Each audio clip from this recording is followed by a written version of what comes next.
হে everyone, আজকে চলে আসছি উত্তরা প্রবর্তন সিটিতে। আর আমার সাথে কে কে আছে আপনারা যদি দেখতে চান, এই যে রিয়াজ ভাইয়া, তারপর ভাবি আছে, নেহা আছে, আর এই যে ছোট্ট আহান ও আছে। খুব দুষ্টুমি হচ্ছে অলরেডি।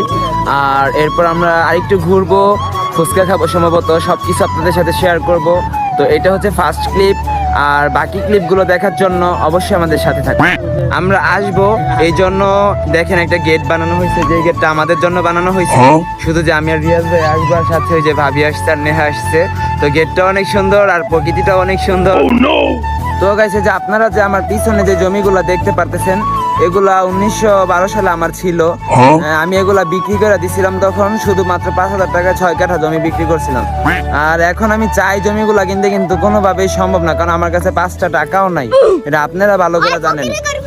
তো গাইস আর কথা বাড়ায় লাভ নাই, আসলে জমি টমি তো কিনতে পারলামই না কিছুই। দেখে মেখে যাইতাছি গা, কারণ টেহাই নেই, আসল সত্যি কথা এটা। আর ওই যে গেটটা দেখাইছিলাম না, সেটা আমগো লাইগা বানায় নাই, সেটা আগের থেকে বানানি ছিল। আপনার ঘরে কইলাম যে আমগো লাইগা বানাইছে, এতটুকুই। তো সবাই ভালো থাকবেন, পাশে থাকবেন। আসসালামু আলাইকুম।